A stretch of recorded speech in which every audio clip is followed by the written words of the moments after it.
Thank you for turning to page 121. Today we're going to take a look at Mongoose Traveler, first edition, in the continuing series of the editions of Traveler in publication order. This guy's next up.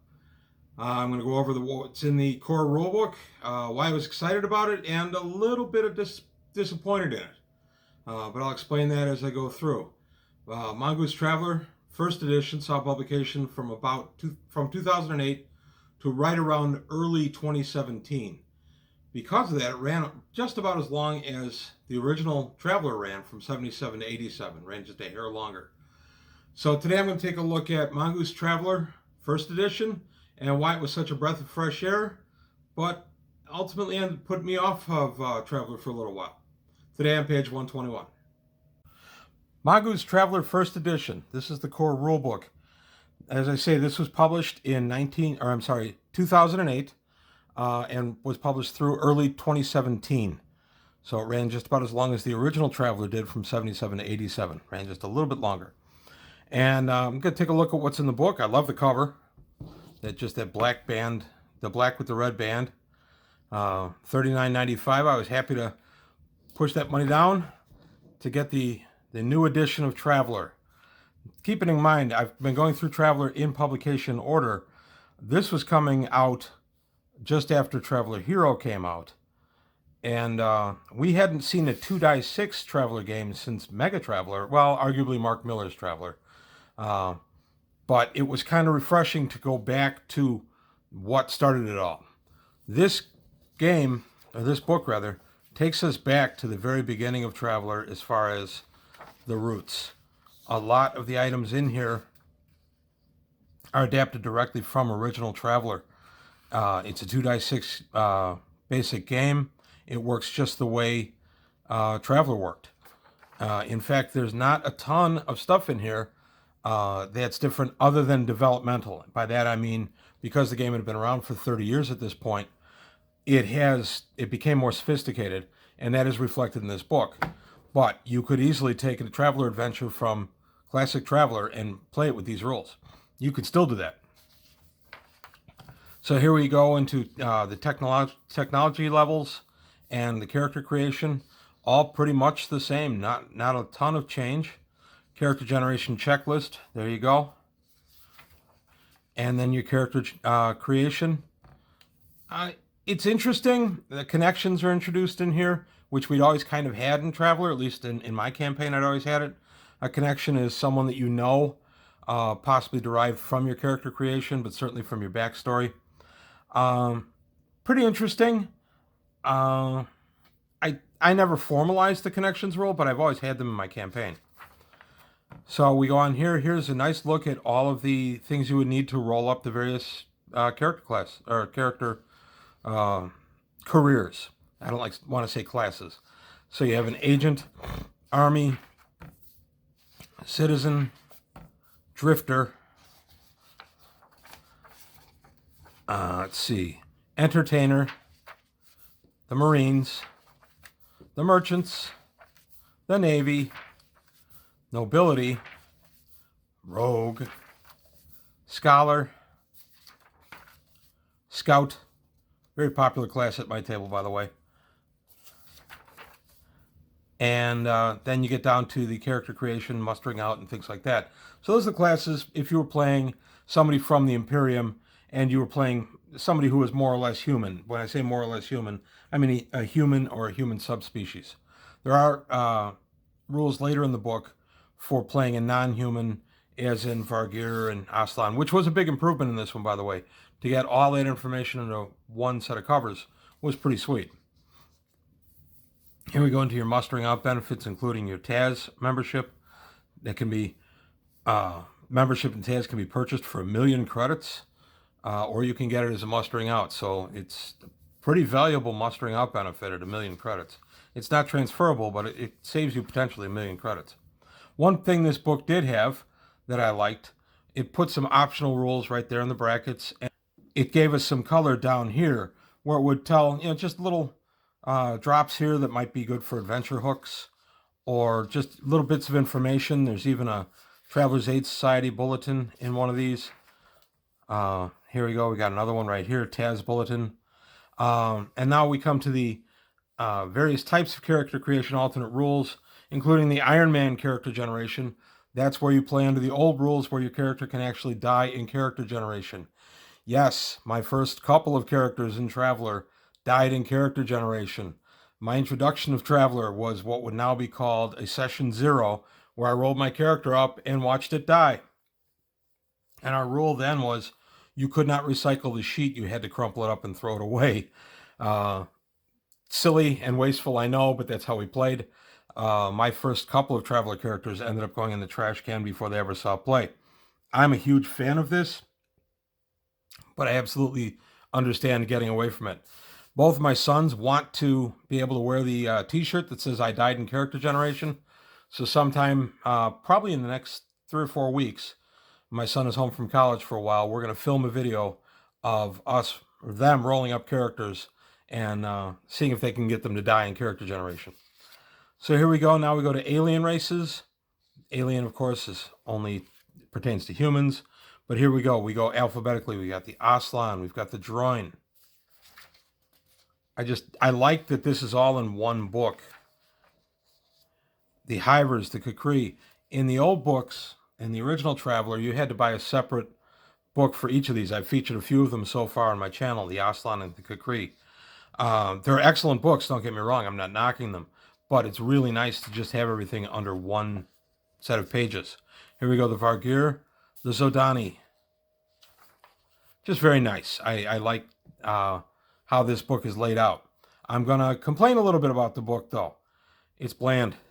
Black, white, gray. Artwork is solid, but not spectacular. There's no real color to this book, and I realized there wasn't in the old books, but by the time this guy came out, there have been color in books for a very, very long time.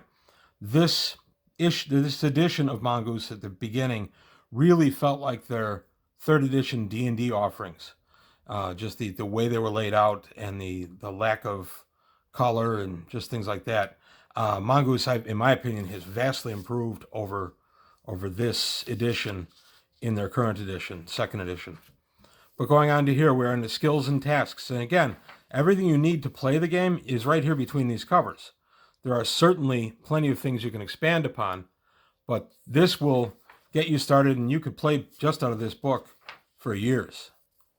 So we're going through all the various skills. How do you learn a new skill? Combat. Combat's just a 2-die-6, 8 or greater. Pretty straightforward, and then you put die mods on it for and against the shot or whatever to happen. So it's very straightforward system. I think it's very simple to learn. One of the things I like about Traveler, it's a complex game that at least to learn the initial part of it is very simple. I taught this to my players in less than a night, and we did it while we actually played. I explained before we sat down what Traveler was and what the game would be. This was years and years ago. And they learned the mechanics as we went along. I did about a 15-minute session where I explained what their stats meant and everything else. But everything after that, we just did as we went.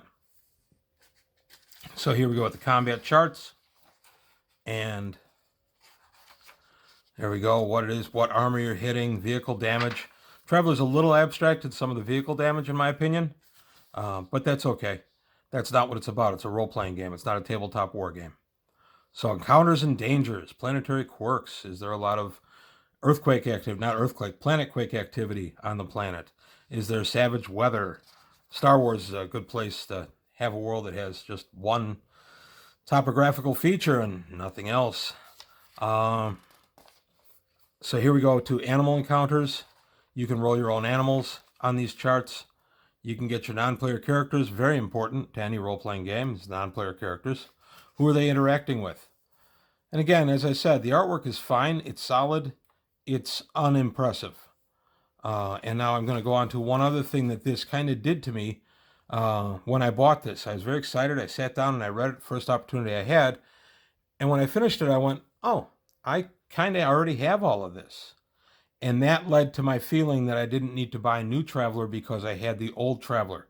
This was such just a rehash, a redo of original Traveler that for someone like me who'd been playing for 30 years at the time, it made me take a step back and say, do I really need these books? And it's unfortunate that that happened, because the answer is yes, I do need these books, and more importantly, I need the second edition books. And I wish I hadn't had essentially a 10-year layoff of Traveller due to this. Now, when I say a layoff of Traveller, I mean buying new Traveller.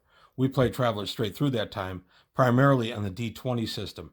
Although one of my players did remind me that I did do a Mega Traveller campaign sometime in the early 2010s, I think it was. I had actually forgotten that I did that. I also need to correct one other thing that I've said a few times on the channel, and I've since remembered that I was wrong. I have designed starships for Traveller. I've done some simple ones. I found my notes on them, which is what reminded me. This was back in the mid-'80s, before Mega Traveller even. So I guess I can be forgiven for having forgotten that I did design a few ships. But I did. They were nothing spectacular. Just variations on scouts and things like that. Nothing really interesting, but I want to clarify. I try to be as accurate as I can be on this channel. So I have actually designed some Traveller starships in the past. So now we come down to the equipment that you get in the game. And a lot of this equipment is, again, straight out of the original books. And again, I'm not knocking that. That's what this book is. This book is to get you to the basics and then get you running. Nice little sidebar, bottom bar, whatever you want to call it, about jump dimming down there. I loved that about this book. I liked the computer variants. I like any kind of sidebar that gives me options. That's a lot of fun. Here's our medical and the medikit. More robots and drones. Drones are a bigger thing in Mongoose Traveller. And as I've said in the past, drones are going to become a bigger thing in my campaign simply because they're around more in real life. Everybody's more familiar with them, and frankly, I had been forgetting about them. Now we go to the weapons.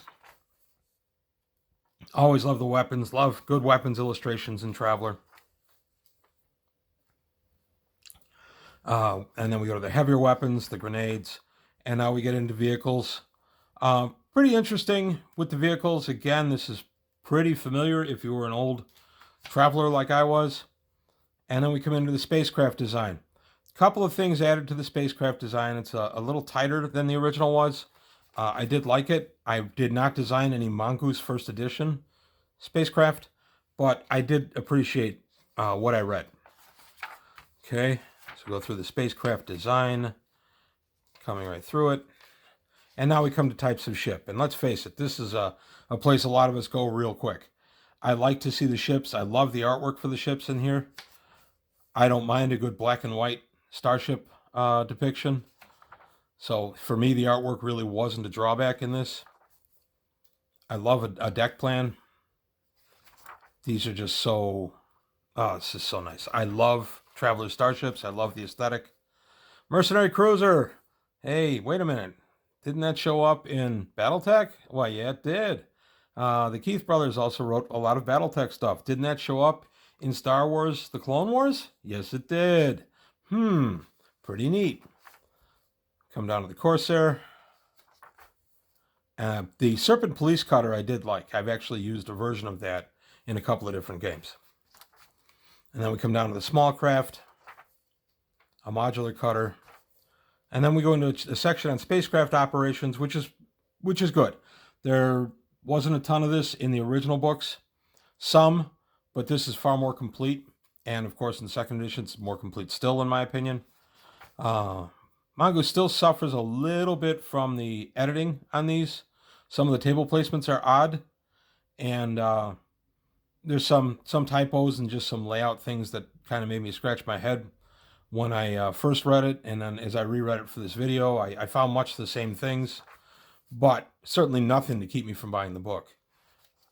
So we're continuing with travel times to and from the planets, things like that. I love that in Traveller. I like to dial in how long it's going to take you to get there. Now we come into the space combat. This is a pretty solid iteration of the space combat for Traveller. And now we come to Psionics. Psionics is a love-or-hate thing in Traveller, at least in my experience. If you have one player who has psionics, but none of the others, you tend to end up having a campaign that focuses around the guy with the psionics. Again, that's just my experience. And I don't mean from the Game Master's point of view. I mean the players. The players just seem to kind of defer to the suprahuman, and it just tends to revolve around the psionic. So if I wanted to do psionics, I would have I would probably put at least 2 in the game, and I would check with all my players first before I put any psionic powers in. That being said, I love psionics, and they're great for NPCs, which is where I primarily use them. So, and then we come to the Scion class, an interesting class and a good book for Mongoose first edition. And now we come to trade. Let's face it, a lot of Traveler campaigns are nothing but trade. Little barter. I like that there's a nice section in here. There's a lot of pages devoted to trade, what you can and can't get for stuff. Now we come down to the world creation. This is pretty Traveler standard. I still love a nice layout like that. And how you would make the world in Traveler. This, again, I felt a little bit of rehash. It's a little more sophisticated than original Traveler had been, but I did feel that this was a path I had been down many times before. Again, we have the tech level here. We have the starports. I'm going to be doing a video sometime soon on Traveler high ports and low ports, because I think those are very important in the average Traveler campaign. So I'm going to touch on a little bit of that. And now we come to the index. Who doesn't love an index? These are incredibly useful in any rulebook. I use the index a bunch. And then we go. Nice little ad for Mercenary and High Guard, which was cool too because that followed the original Traveler. Signs and Portents online magazine was a nice little magazine. Here you have the character sheet that you can go ahead and copy, and of course the subsector sheet. And then we're out. This particular book ran somewhere in the neighborhood of 190 pages. Very worth the money. $40 back in 2008. I happily forked it over. There's a lot to represent.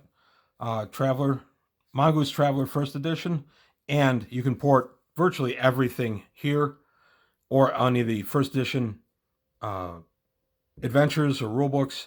You can move easily to original Traveler with almost no changing, Second Edition with almost no changing. And again, one thing I love about Traveler is the portability. You can move just about anything from any edition to Traveler, even GURPS or T20, which are the ones that are most away from the system. Possibly the new era would be more away, but you can still adapt anything to the Traveler system. So I love the simple complexity of the Traveler system, I guess is what I'm saying. So that's all I've got to say today on Traveler, Mongoose Edition, Mongoose First Edition Traveler, I wanted to say. If you have any comments or criticisms, please leave them below. I'll be finishing up this series in another 3 to 5 videos, depending on how I lay it out on the different iterations of Traveler. If you have any suggestions for anything you'd want to see pertaining to any of the editions, please let me know. And like and subscribe, and I'll see you next time.